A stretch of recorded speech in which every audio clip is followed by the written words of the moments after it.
Bismillahirrahmanirrahim. Assalamualaikum warahmatullahi wabarakatuh. Jumpa kembali bersama saya Wahyu Nur JWK. Semoga kalian sehat selalu ya. Kali ini kita akan membahas terkait dengan optimasi on page dan konten pada website profil bisnis kalian ya, supaya website kalian bisa ada di peringkat teratas mesin pengindeks atau search engine. Oke, yuk kita lihat. Nah, capaian untuk kali ini saya berharap ada 4 yang akan dicapai setelah kalian selesai menonton video saya. Yang pertama yaitu mampu menjelaskan tentang apa itu SEO ya. Yang kedua, kalian mampu untuk memahami cara kerja SEO itu sendiri. Kemudian yang ketiga, setelah kalian nonton nih videonya sampai selesai ya kalian bisa memahami aspek-aspek yang harus diperhatikan di SEO itu sendiri ya, supaya tepat dalam membuat SEO-nya gitu ya.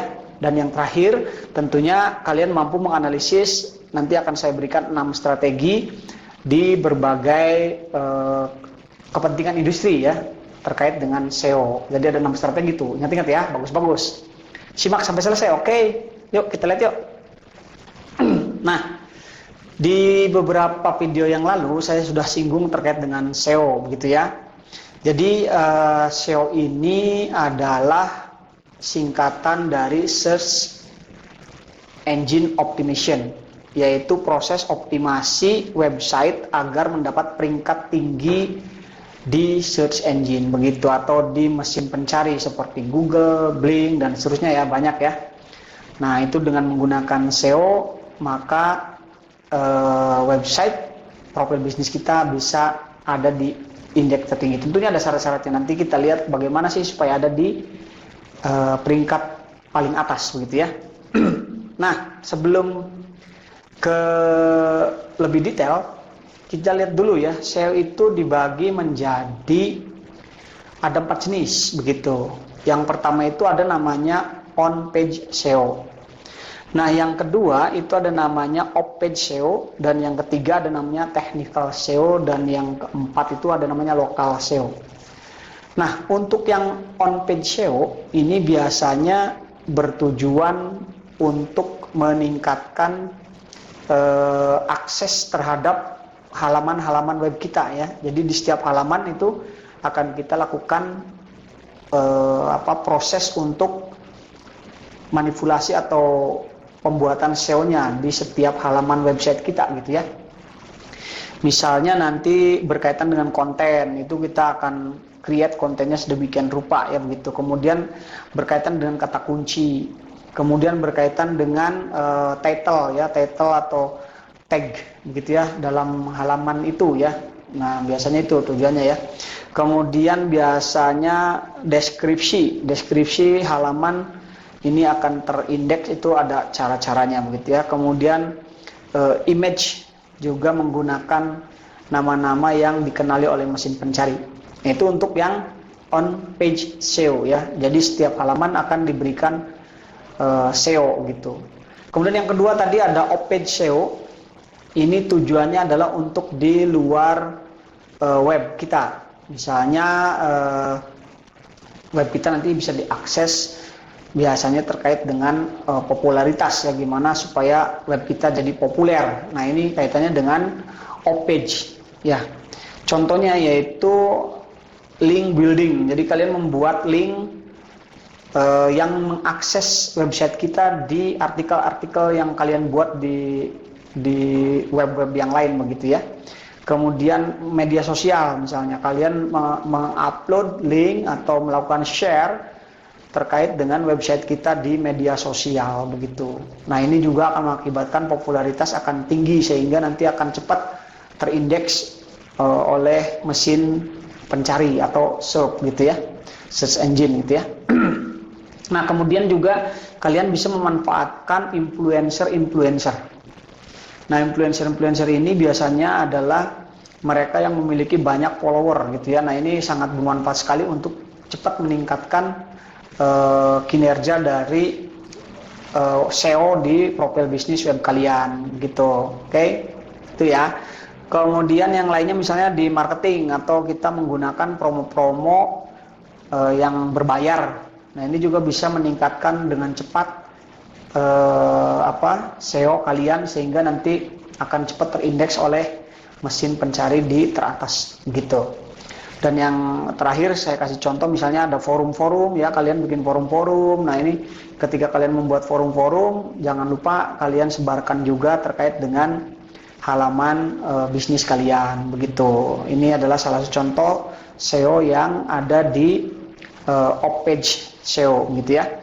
Yang ketiga ada namanya technical SEO. Ini lebih ke arah teknik ya, misalnya ini SEO-nya itu kita peruntukkan untuk di halaman profil web kitanya langsung ya, di profil web bisnis kitanya. Misalnya contoh, bagaimana kecepatan mengakses orang terhadap web kita. Nah, itu kita harus perhatikan gitu ya. Kecepatan terkait dengan loadingnya misalnya gitu.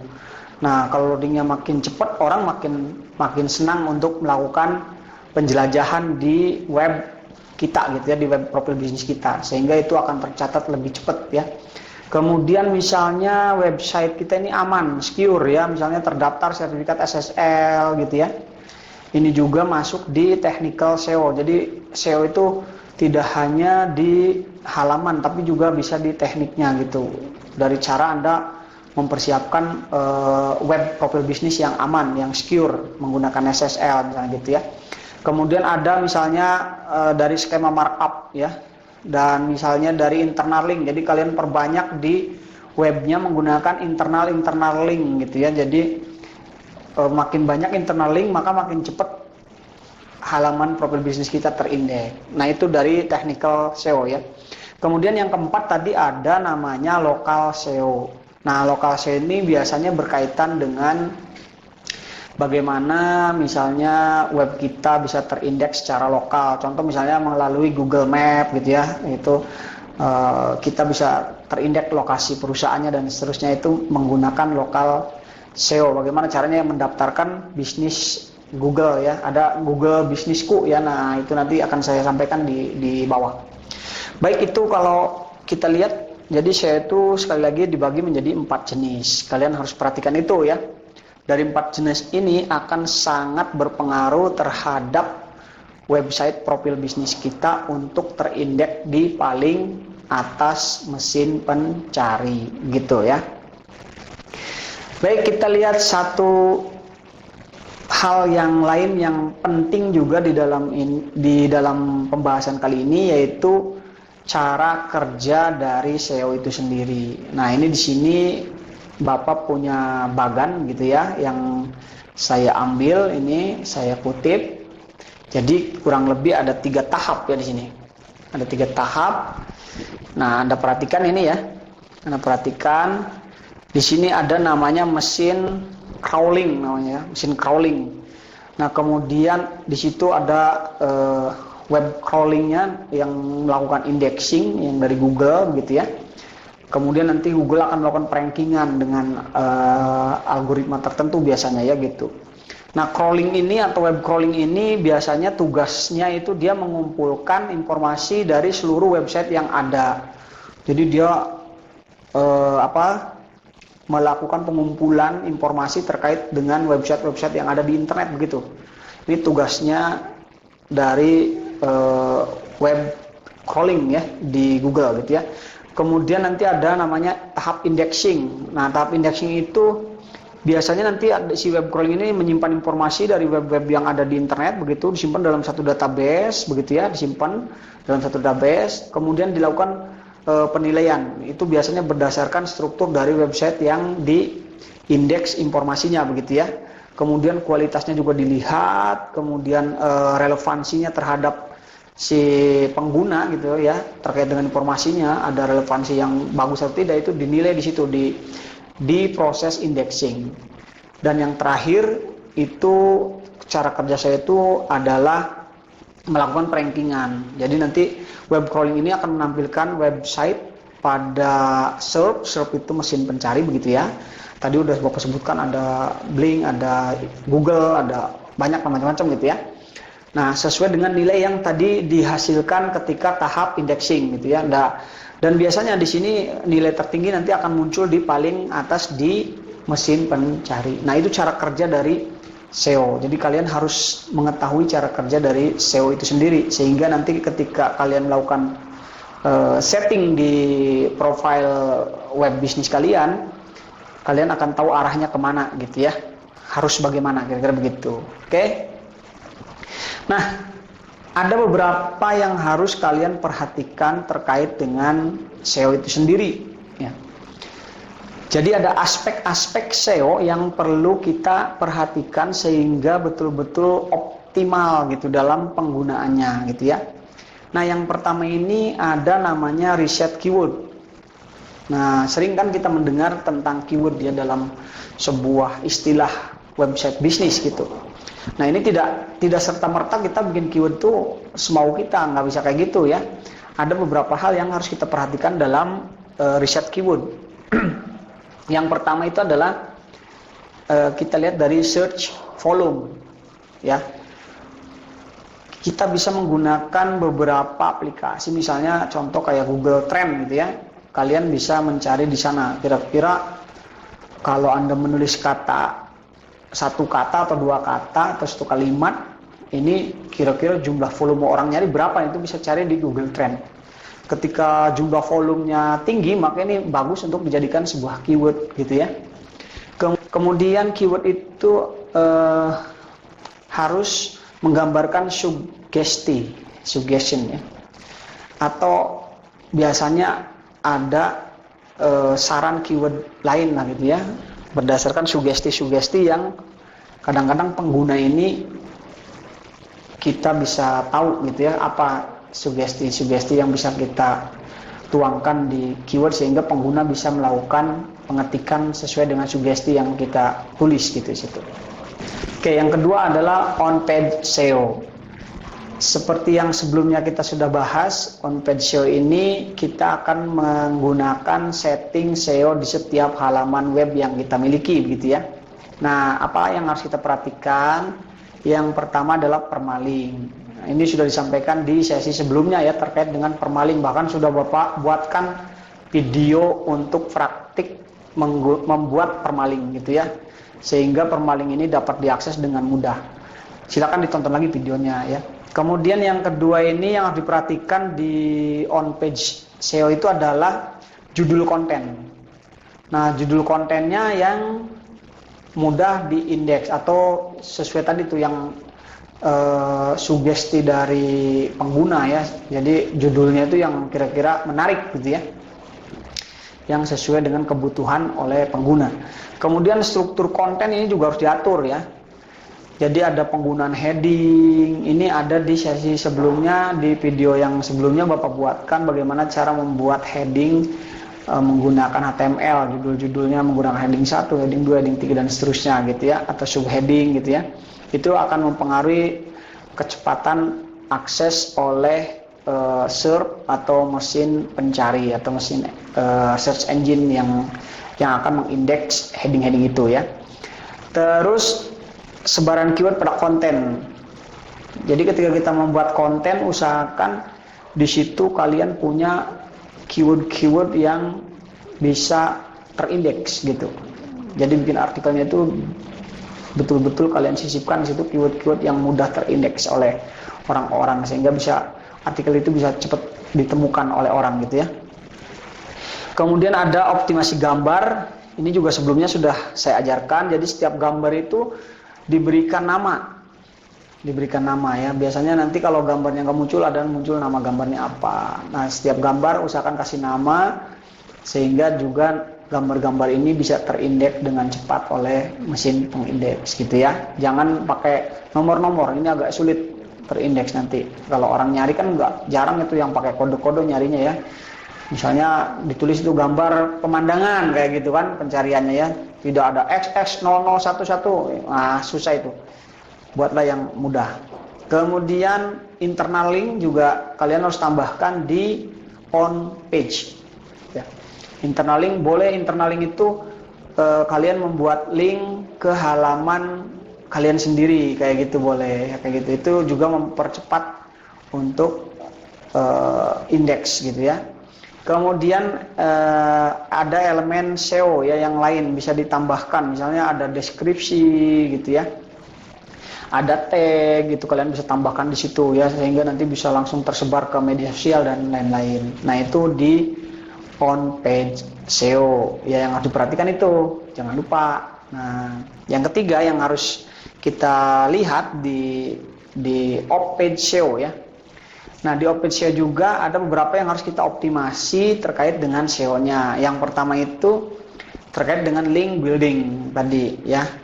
Jadi kita harus mengumpulkan link dari website lain atau backlink dari website lain yang akan kita tempelkan di web kita gitu ya.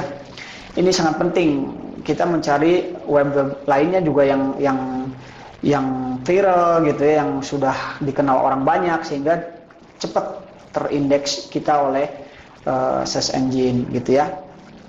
Kemudian ada yang keduanya di off page SEO itu yang harus kalian perhatikan adalah domain authority. Jadi prediksi skor sebuah website pada SERP ini harus kita perhatikan ya.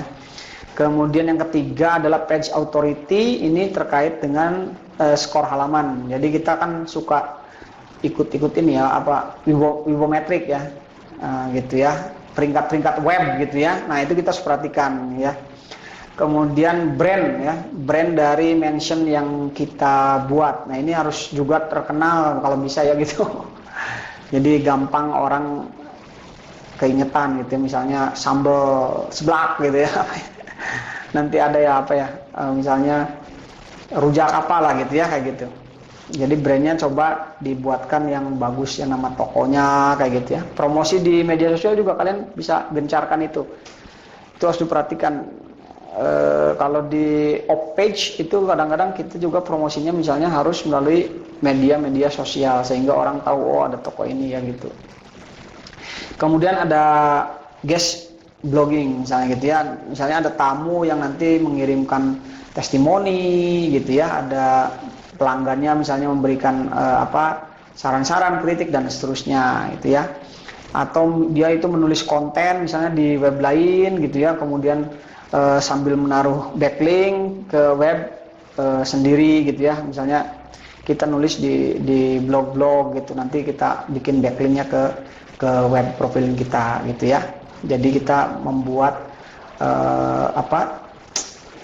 blog tamu gitu ya, ditambahkan di situ. Oke. Nah selanjutnya ada tadi di technical SEO, ini juga harus beberapa diperhatikan oleh kita dalam hal setting SEO di technical ya. Yang pertama terkait dengan kecepatan website. Ini harus kita betul-betul perhatikan. Kadang-kadang nanti ketika kita memesan domain atau hosting, kita tidak memperhatikan yang penting murah. Nah, ini juga bandwidthnya kadang-kadang dikasih sedikit sehingga fasilitas yang kita dapatkan pun sedikit.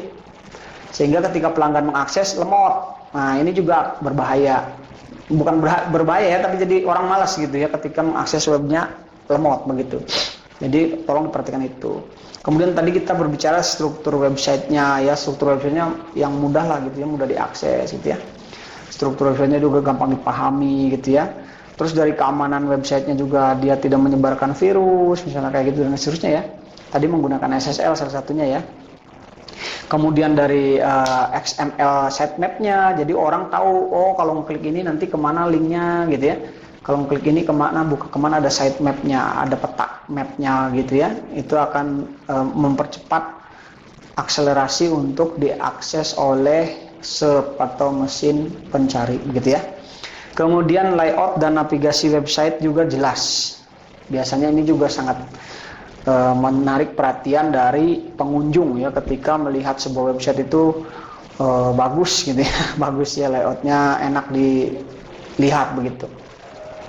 Kemudian selanjutnya ada namanya algoritma SEO. Nah, teman-teman semuanya, untuk algoritma SEO ini memang akan selalu berubah sesuai kebijaksanaan dari Google sendiri gitu ya.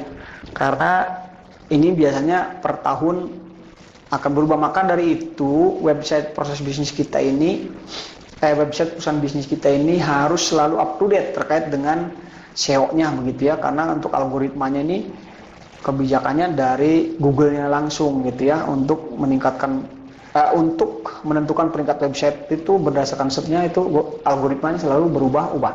sehingga kita harus mengikuti perkembangan yang ada di Google. Oke, itu aspek-aspek SEO yang perlu diperhatikan oleh kita semua ya, sehingga nanti SEO kita efektif dan optimal dalam kita setting nanti ketika kita masukkan dalam perusahaan bisnis kita. Nah, selanjutnya, mengapa setiap industri itu butuh yang kita sebut tadi strategi SEO gitu ya. Dan kenapa setiap industri itu berbeda strateginya gitu ya. Nah, ini adalah sebuah pertanyaan yang sering kita dengarkan gitu ya. Misalnya saya mah jualan, itu strategi SEO-nya beda karena nanti indeksinya akan diindeks oleh jualan gitu ya, algoritmanya gitu ya. Nanti kalau saya mah tentang berita misalnya gitu ya, nah itu juga nanti beda lagi strateginya. Nah, supaya kalian tahu perbedaannya, yuk kita lihat ini materinya ya. Ini Bapak kasih contoh untuk toko online dan satu lagi tentang portal berita ya, kasih contoh. Kalau Anda perhatikan di contoh ini, untuk yang toko online, coba Anda lihat itu gambarnya di situ ya. Itu kalau kita tulis misalnya di Google pencari, misalnya jual Poreo gitu ya, misalnya gitu ya. Nanti akan muncul di situ di tab shopping. Coba Anda perhatikan itu ya. Ada muncul di tab shopping itu ya. Anda lihat. Oke. Nah, tapi kalau kita masukkan di portal berita misalnya, contoh Anda masukkan Liga Inggris, nah, misalnya berita terkait dengan olahraga. Nah, nanti dengan sendirinya Google akan mengarahkan algoritma ke news, ke berita. Dan itu tampil kira-kira seperti tampilannya ya. Nah, kalau dilihat dari contoh ini, maka dari pertanyaan tadi, kenapa berbeda? Karena kepentingannya pun berbeda, kira-kira gitu. Dan Google sudah sangat cerdas di sini untuk membedakan kepentingan setiap perusahaan bisnis, gitu ya. Jadi dia akan mengindeks sesuai dengan tema dari tujuan perusahaan bisnis itu dibuat, gitu. Ada yang untuk jualan, ada yang untuk berita dan seterusnya. Oke. Nah, supaya kalian lebih paham dan lebih memahami tentang perbedaannya tadi, maka kita lihat tabel berikut ya. Ini saya udah siapkan tabel dari jenis industri dan tujuan SEO-nya gitu ya. Yang pertama ada namanya toko offline. Biasanya tujuan SEO-nya itu kalau toko offline itu adalah untuk menampilkan bisnis pada pencarian lokal gitu ya.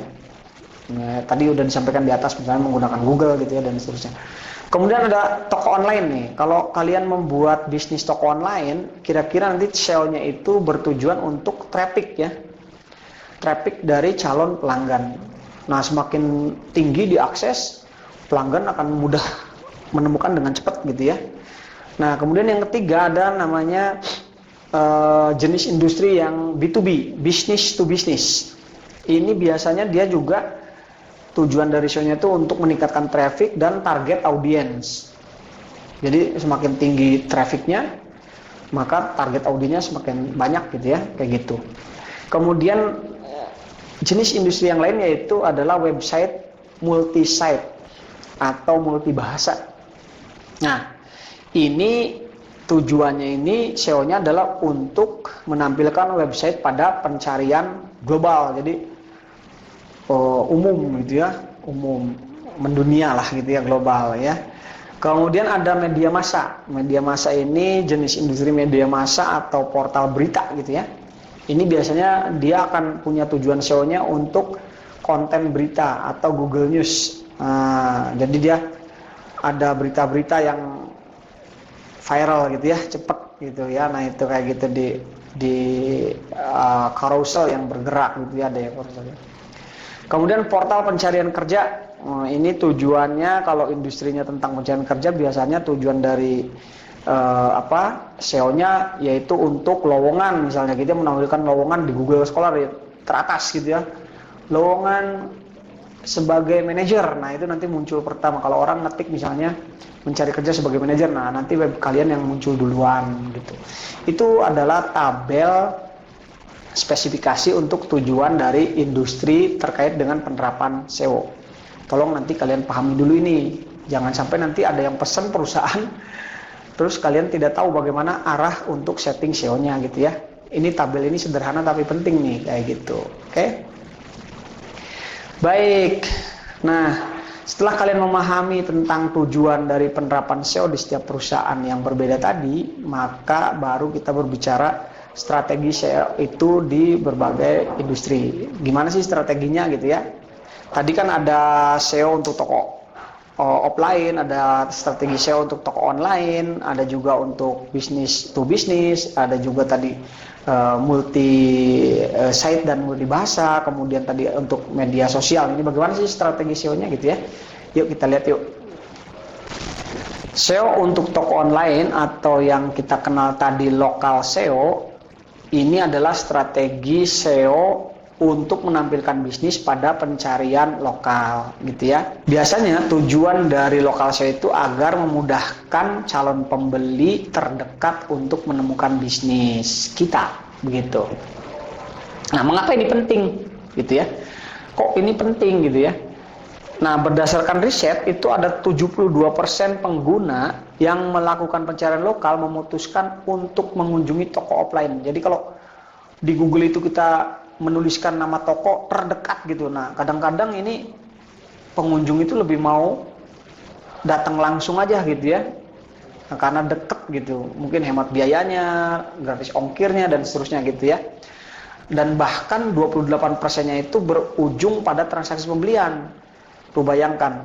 Jadi 72% pengguna itu dia akan mencari toko terdekat begitu ya. Kemudian 28%-nya akan melakukan pembelian. Itu berdasarkan survei Google ya, bukan kata Pak Wahyu ya. Artinya apa? Artinya ini efektif sekali gitu ya. Efektif sekali. Nah, ini contohnya teman-teman. Misalnya kalian ketik di Google gitu ya, martabak terdekat gitu ya. Nah, nanti akan ditayangkan di situ peta dan beberapa toko martabak begitu ya. Di situ lengkap. Nah, ini akan dimunculkan di paling atas. Seperti ini SEO-nya udah bagus nih.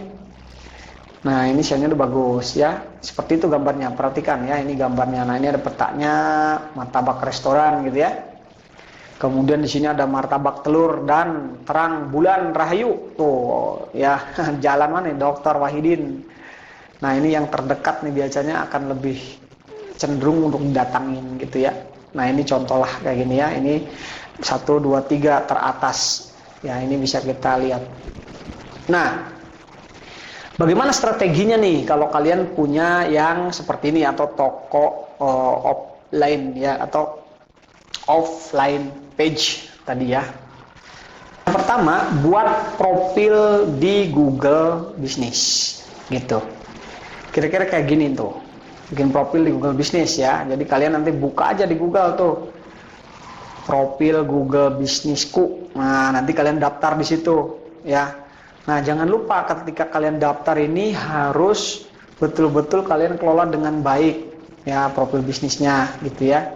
Pak, semua orang bisa daftar? Bisa ya. Silakan kalian coba daftar di situ. Kalian masukkan nama tokonya apa kayak gitu ya. Nah, strateginya kayak gini.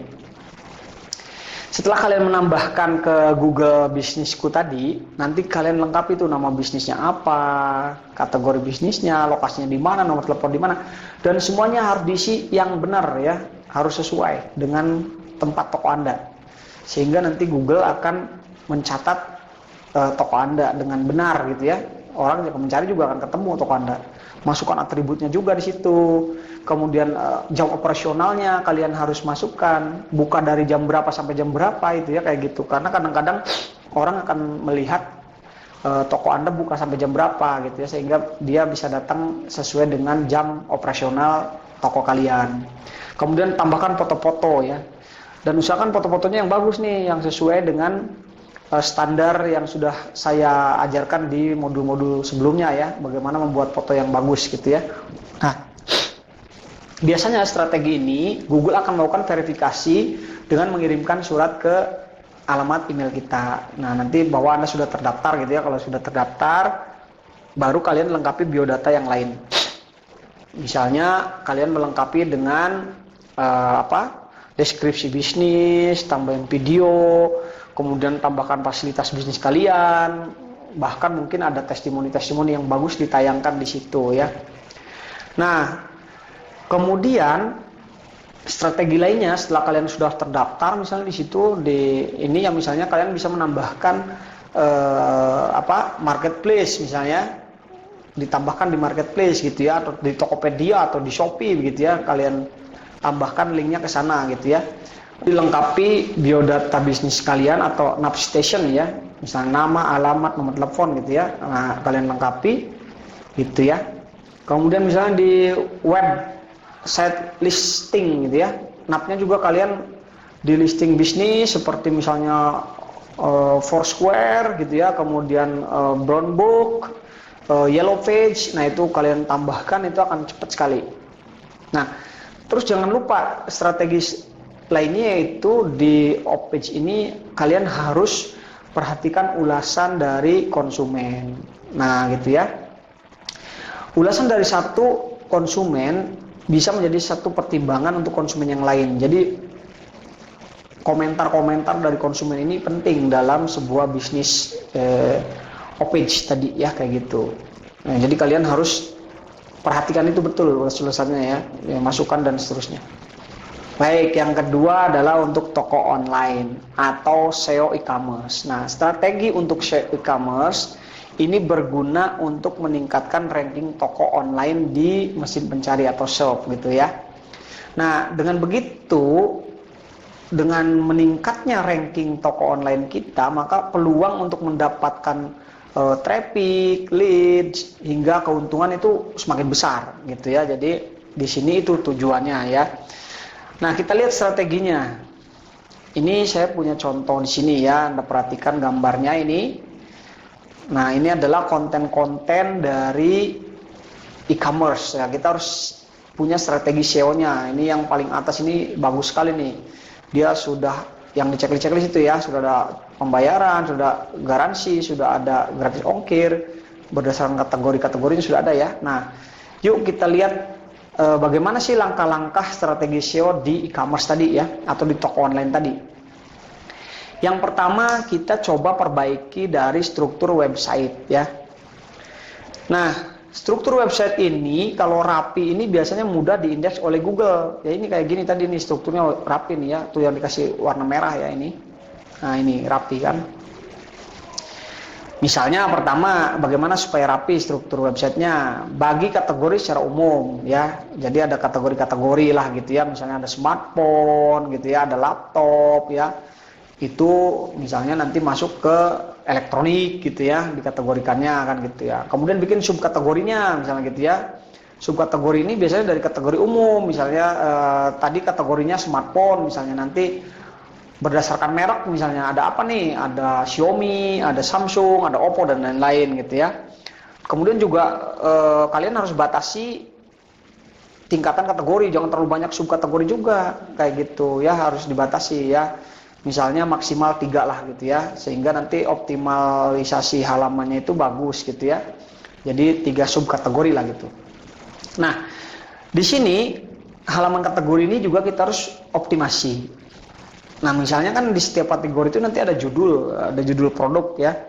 Nah, judul ini membantu baik Google maupun pengunjung ya untuk memahami dari isi halaman. Jadi judul ini harus mewakili dari isi halaman kita, halaman kategori ya gitu. Kemudian kalian tambahkan deskripsi singkat di situ. Jadi deskripsi singkat ini biasanya kita sambil menyelipkan keyword-keyword yang bisa diakses yang ada di tepat di bawah judul ya, kayak tadi nih, kayak gini. Nah, ini yang merah-merah itu ya. Nah, ini ada deskripsinya ini ya. Tuh, ini dapatkan berbagai produk Purbay. Nah, ini ada deskripsinya kayak gitu ya. Oke. Kemudian ada foto produk. Nah, usahakan ditambahkan foto produk ya. Ada foto produknya. Nah, setiap foto ini dikasih nama sehingga mudah diakses oleh Google. Jangan pakai nama angka-angka gitu ya, encrypt gitu ya. Nanti akan sulit tuh orang nyari. Biasanya yang mudah dicari orang ya pakai suggestion tadi yang di atas tuh ya. Kemudian tambahkan URL dari produk Anda. Jadi kalau produk Anda diklik itu ada linknya lah yang masuk ke halaman profil bisnis kalian. Oke. Kemudian juga di situ munculkan misalnya produk terlaris di paling atas tuh ya, misalnya bikin ada produk terlaris gitu ya. Biasanya cara ini tuh sebenarnya bukan untuk bagian dari optimasi keyword. Nah, tapi biasanya menempatkan produk terlaris ini di bagian atas bisa memudahkan pengunjung untuk menentukan pilihan gitu ya. Kadang-kadang kan orang pengennya taunya yang udah laku banyak, nah itu yang diklik ya. Selain itu, strategi selanjutnya di e-commerce itu adalah adanya optimasi deskripsi produk. Jadi ketika kalian mengupload sebuah produk di e-commerce, tolong biasakan deskripsinya ada intronya dulu ya, dibikin intronya misalnya 50-100 kata lah gitu ya, yang ringkas tentang produk yang kalian tawarkan. Kemudian di situ sebutkan fitur-fitur dari produknya apa gitu ya. Kemudian berikan penjelasan tentang produknya secara menyeluruh ya, manfaat dari produk apa gitu ya. Secara mendalam di situ detail usahakan sehingga orang di situ akan terbawa oleh cerita atau penjelasan kalian gitu ya. Kemudian tuliskan ada penutupnya misalnya gitu. Yang kemarin kita bahas itu ada CTA. CTA itu adalah call to action. Nah, kalau Anda menggunakan produk kami maka dijamin ini, silakan Anda pesan gitu kayak gitu ya. Nah, itu bikin itu adalah optimasi di deskripsi produk ya untuk meningkatkan SEO kita. Kemudian sebarkan keyword ya. Ini sebarkan keyword ini secukupnya aja. Jadi ada poin-poin nanti yang di atas itu nanti sebagai keyword-keywordnya. Misalnya ini contoh yang di sini ada keyword-keywordnya tadi ya. Nah, ini yang digambar ini ya, COD gitu ya. Garansi 30 hari, ya itu salah satu keyword-keywordnya itu ya. Original kayak gitu dan seterusnya ya. Oke. Nah, kemudian kalau kita lihat lagi di optimasi deskripsi produk, ini setelah kalian tambahkan yang tadi, kita masuk di review produk ya. Usahakan nanti di setiap produk yang kalian punya ada reviewnya ya. Kenapa begitu gitu ya? Yang pertama alasannya adalah ini akan memudahkan Google untuk melakukan crawling. Tadi kita bahas di cara kerja SEO ya, ada crawling. Mesin crawling ini yang nanti akan mengumpulkan informasi-informasi yang terkait dengan review-review dari pelanggan kalian. Misalnya bagus gitu ya, murah, cepat. Nah, itu tuh akan diambil oleh Google, oleh mesin crawlingnya gitu, yang nanti akan dimasukkan ke dalam database ketika dia tahap indexing gitu ya. Nah, yang kedua ini juga akan membuat calon pembeli betah ketika dia membaca review-review dari pembeli-pembeli yang lain atau pengunjung-pengunjung yang lain. Nah, gitu ya, kira-kira begitu. Sehingga nanti akan meningkatkan penilaian oleh Google gitu. Semakin lama website-nya dibuka orang, semakin banyak yang datang, semakin cepat dinilai oleh Google. Terus tambahkan rekomendasi terkait produk sejenis. Ya, nah misalnya nanti di bawahnya kalian tambahkan rekomendasi-rekomendasi yang produknya sejenis. Itu juga di Shopee ada tuh yang kayak gitu ya, Tokopedia, Lazada, Bukalapak ada ya produk sejenis di bawahnya. Nah, itu cenderung akan diklik oleh pengunjung gitu ya. Rekomendasi berdasarkan aktivitas pencarian pengunjung gitu ya. Kemudian rekomendasi produk pelengkap, misalnya contoh kalian jual kosmetik bedak, misalnya nanti di bawahnya kalian merekomendasikan misalnya pembersih bedaknya gitu, kayak gitulah kira-kira. Kemudian misalnya ada rekomendasi untuk produk bundle, atau misalnya yang atas mah belinya satuan, yang di bawah paket gitu ya, bundle gitu ya, satu paket belinya harganya beda dengan harga yang satuan kayak gitu. Itu juga meningkatkan traffic, sehingga orang klik yang atas, klik yang di bawah dan seterusnya gitu ya. Atau misalnya yang best seller juga kalian tambahkan di situ tentang best seller. Oke. Nah, kemudian untuk meningkatkan SEO e-commerce kita juga kalian bisa membuat konten blog. Jadi kalian bisa membuat konten-konten blog yang sesuai dengan produk-produk yang kalian jual, begitu. Bisa bikin konten blog, bisa bikin konten di YouTube gitu ya, kayak gitu, yang ada kesesuaian dengan produk kalian. Nah, kalau di Shopee kan ada bikin videonya gitu ya, video untuk diupload di Shopee-nya dan seterusnya gitu ya.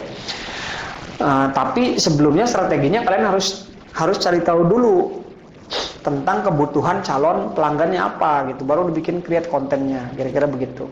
Kemudian ide kontennya apa sih? Ya, berdasarkan kebutuhan dari calon pelanggan. Siapkan ide kontennya, kalian riset dulu keyword-keywordnya, cari menggunakan Google Trend tadi, ya.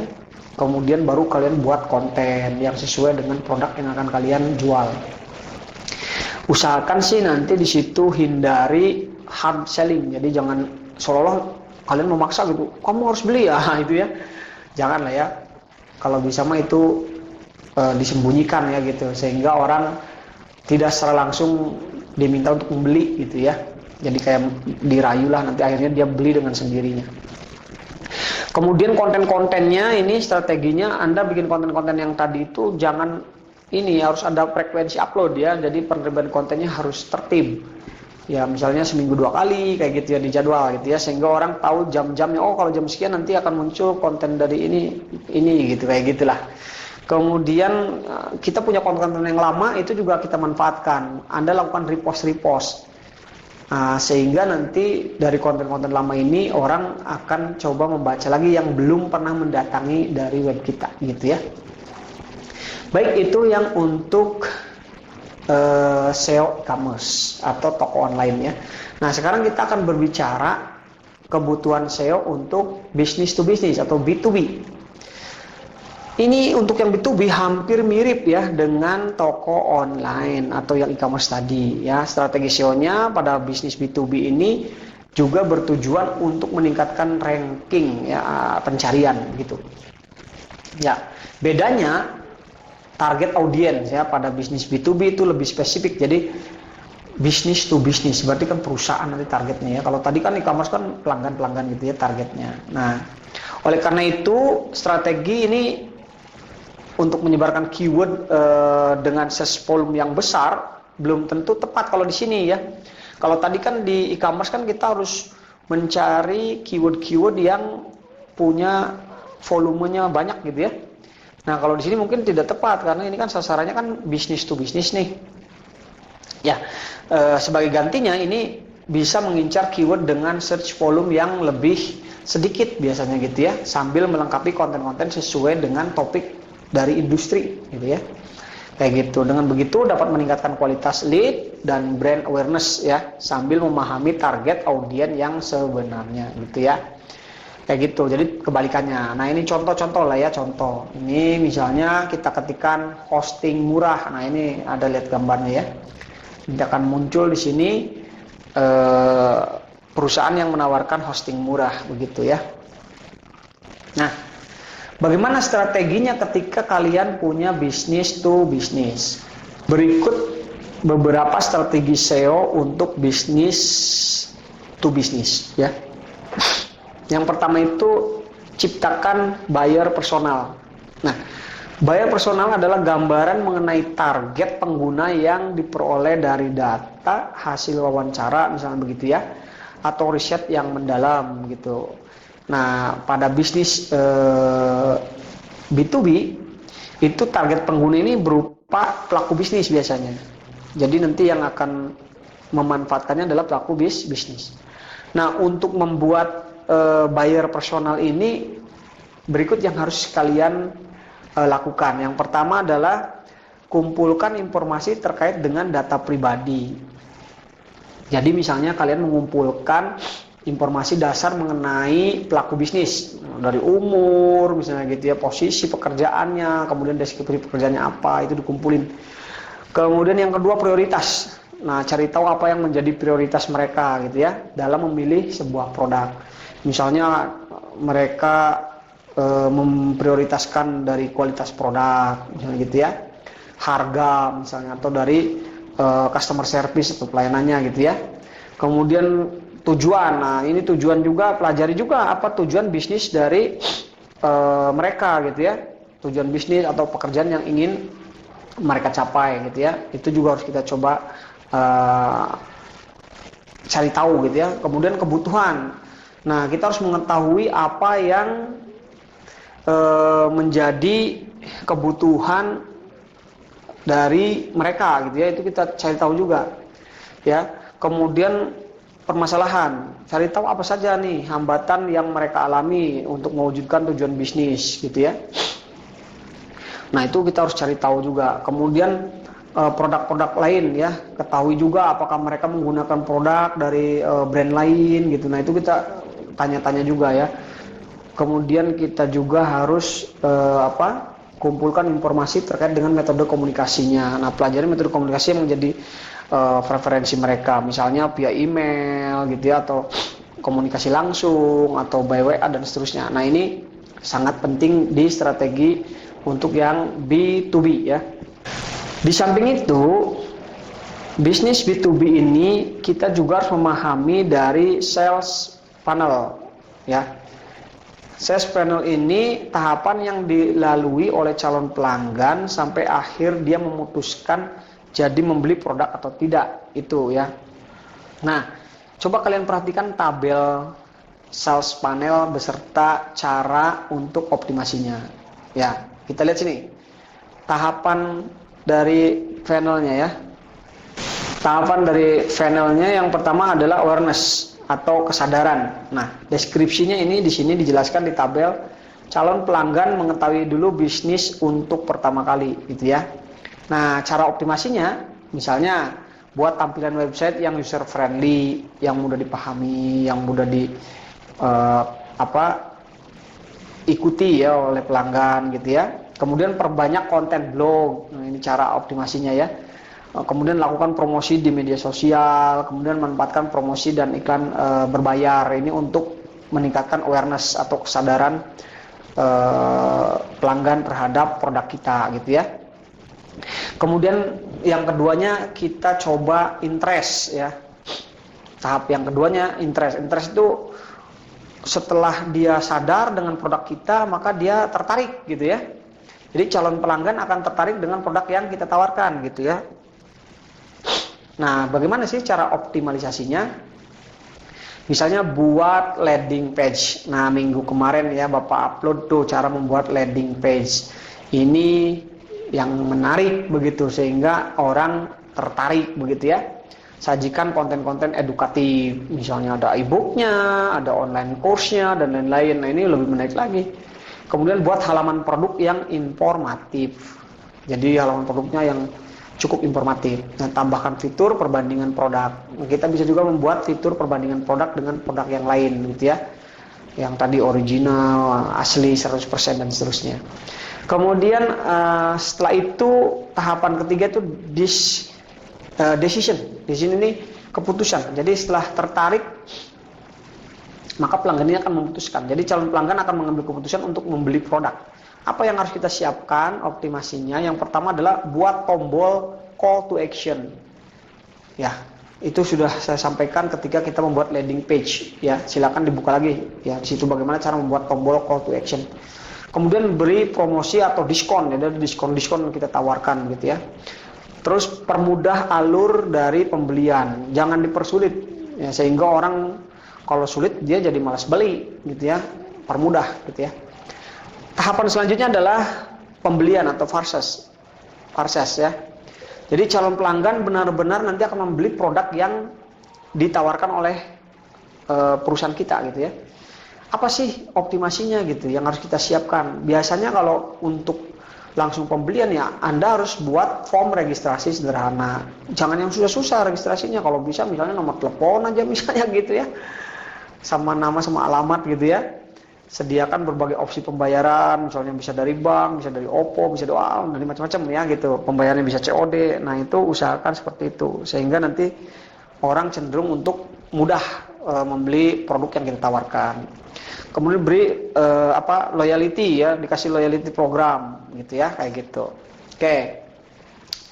Nah, teman-teman semuanya, kemudian selain kita itu berbicara tentang sales funnel ya, selanjutnya yang mempengaruhi bisnis to bisnis adalah kita akan optimasi landing page. Ini tidak akan saya bahas panjang lebar karena di video yang lalu sudah saya bikin secara detail, bahkan saya sudah ajarkan bagaimana cara membuat landing page begitu. Jadi ini kita lewat gitu ya.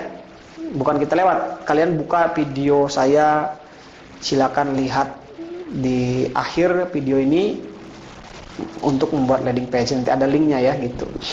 Nah, oke, selanjutnya masih di B2B ini kita akan buat klaster topik pada blog. Jadi kita akan bikin klaster-klaster topik di blog. Bagaimana sih cara membuat klaster topik ini gitu ya? Nah, biasanya klaster topik ini kita akan pilih dulu topik nih. Jadi secara umum sesuai dengan industri untuk dijadikan satu klaster topik gitu ya. Jadi topiknya secara umum yang kepentingan industri lah gitu ya. Seperti biasa kayak tadi kita riset lagi keywordnya gitu ya, kita bagi keywordnya gitu ya menjadi beberapa topik yang spesifik. Kemudian buat halaman klaster, kita ada pengklasteran ya, kan industrinya macam-macam nih ya di klaster.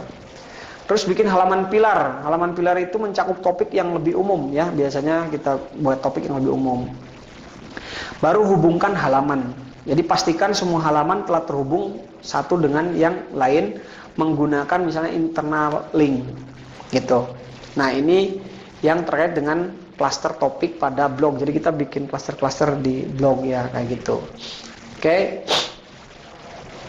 Itu ya untuk B2B. Kemudian selanjutnya kalau kita berbicara industri yang kaitannya dengan website multi-site atau multibahasa, atau biasanya kita kenal dengan international SEO gitu ya. Nah, ini berbeda dengan lokal SEO ya. International SEO ini adalah salah satu strategi SEO agar website bisa muncul pada pencarian global ya. Dengan membuat website multi-site, website ini dapat menjangkau audiens dari negara lain gitu ya. Jadi tidak hanya di Indonesia gitulah, kira-kira begitu. Nah, strategi ini yang cocok diterapkan untuk produk atau layanannya yang tersedia di beberapa negara. Jadi produk-produknya sudah tersedia di beberapa negara, baru ini cocok Anda menggunakan international SEO gitu ya. Ini contohnya misalnya kalian tulis Xiaomi gitu ya. Nah, ini kan ada di beberapa negara nih. Nah, ini cocok ya. Nah, kayak gitu ya, ini contoh gambarnya. Oke. Nah, bagaimana langkah-langkahnya untuk yang international SEO ini? Yang pertama, perhatikan struktur domain. Nah, ini sudah diajarkan juga nih di video sebelumnya nih, bagaimana cara menemukan domain ya. Domainnya terpisah. Nah, penggunaan domain spesifik untuk masing-masing negara. Jadi misalnya ada Amerika, UK gitu ya, Indonesia, ID, Amerika apa? UK bukan Amerika, UK Inggris ya. Amerika US misalnya, ID Indonesia, nah kayak gitu. Itu harus spesifik. Nah, kalian udah diajarkan tuh di video sebelumnya tuh, harusnya udah bisa tuh bagaimana cara membuat domain ya. Kemudian bikin subdomain ya. Nah, subdomain ini penggunaannya pakai thread level domain untuk mengincar audiens dari misalnya bahasa yang sama gitu ya. Contoh misalnya an.website.com, berarti English ya. Ya kayak gitu ya. Untuk semua audiens yang berbahasa Inggris misalnya gitu ya. Terus bikin sub directory misalnya. Nah, ini hampir mirip dengan subdomain nih. Ya, jadi hanya beda di penempatan gitu ya pada akhir domain. Kalau tadi kan en.website.com, nah kalau sekarang website.com/n gitu ya. Kayak gitu. Nah, itu kalau subdirectory ya. Nah, kalau yang tadi kan contoh yang atas kan subdomain, sama subdirectory berbeda. Oke. Nah, sebetulnya kalian itu untuk memilih domain ini sudah punya kelebihan dan kekurangannya masing-masing. Jadi sesuaikan dengan kebutuhan dan budget yang dimiliki oleh industri gitu ya, atau perusahaan bisnis kalian gitu ya. Baik, selanjutnya masih di SEO internasional, kita harus perhatikan penggunaan bahasa. Untuk penggunaan bahasa, pastikan bahasa yang digunakan website sudah sesuai dengan domain. Caranya praktekkan tips berikut ya. Pertama, misalnya gunakan tag hreflang. Nah, ini ya. Ini bantu Google untuk memahami bahasa yang digunakan. Caranya dengan menambahkan script hreflang di website yang didapatkan dari hreflang tag generator tool ya. Kemudian periksa seluruh website ya, dari mulai navigasi, menu, konten sampai dengan halaman dukungan itu harus menggunakan bahasa yang konsisten ya. Kemudian lakukan setting redirect yang mengakses website sesuai dengan lokasinya gitu ya. Kemudian juga jangan gunakan tool penerjemah, usahakan ya. Terus hindari cookies atau script tertentu ya, jangan gunakan cookies atau script yang bisa menampilkan pilihan bahasa. Ini menyulitkan Google untuk melakukan crawling website gitu. Selanjutnya kita pastikan konten sesuai dengan target bahasa atau negara. Jadi kalau US ya pakai bahasa Inggris misalnya gitu ya. Kalau ID Indonesia pakai bahasa Indonesia, kira-kira begitulah. Oke. Nah, selanjutnya kita akan lihat media massa atau portal berita. Jadi SEO untuk portal berita ya. News SEO gitu. News SEO ini bertujuan agar konten berita ini bisa tampil pada Google News carousel. Carousel itu yang bergerak, yang berjalan gitu ya. Dengan muncul konten di carousel ini, website dapat menjaring lebih banyak traffic. Nah, ini gambarnya ya kayak gini ya. Jadi ada di sini. Nah, ini carousel ini ya, top stories ya. Kayak gitu contohnya. Oke, apa sih strategi SEO untuk portal berita ini? Yang pertama tentunya kita harus buat konten berita yang berkualitas. Nah, bagaimana konten berita yang berkualitas itu? Hindari pelanggaran konten, satu ya. Yang kedua, batasi iklan dan konten bersponsor. Usahakan tuh dibatasi iklan dan konten bersponsor. Kemudian hindari hindari clickbait. Clickbait ini membuat judul berita yang tidak mencerminkan isi. Nah, itu kadang-kadang kan ada tuh bikin berita tapi judulnya apa, isinya apa gitu ya. Nah, ini biasanya Google akan nggak mau mengindeksnya gitu. Cantumkan informasi penerbit. Nah, ini bagus ya. Kemudian buat scam markup. Jadi masukkan informasi tentang website gitu ya. Misalnya kalian buka laman Google, structure, data markup, kemudian pilih opsi articles. Nah, dan tuliskan URL halaman konten kita gitu ya. Nanti klik start paging. Nah, itu otomatis nanti akan masuk ke informasi websitenya punyanya Google Structure Data Markup. Kemudian bikin highlight lah ya informasi kontennya. Nah, ini sorot pada bagian-bagian konten, lalu misalnya berikan informasi yang sesuai di konten-konten itu ya. Misalnya menyorot nama pembuat konten. Nah, setelahnya kita klik pada opsi author. Nanti kita akan bikin link autornya gitu ya. Nah, selanjutnya salin kode HTML ya, kita ambil begitu, kemudian kita munculkan di halaman-halaman CMS atau editor web-web lain. Nah, ini salah satu untuk meningkatkan news SEO kita gitu ya. Nah, kemudian di kita juga di news SEO ini bisa memasang plugin otomatis ya, namanya plugin news SEO. Ini biasanya sudah disediakan oleh CMS gitu ya. Anda tinggal masukkan ya. Misalnya bisa dengan memasang EOS SEO gitu ya. Jadi yang bisa mengubah skema sesuai dengan jenis artikel yang diterbitkan secara otomatis ya, terkait dengan artikel berita. Oke, ini adalah contoh dari EOS SEO yang premium atau berbayar ya. Ini kita tinggal klik-klik aja ya gitu, kayak gitu seperti ini ya. Jadi kita pilih dengan news artikel gitu ya, bisa, atau artikel saja, atau sosial media posting. Nah, kita tinggal pilih adalah news artikel. Ini SEO-nya ya.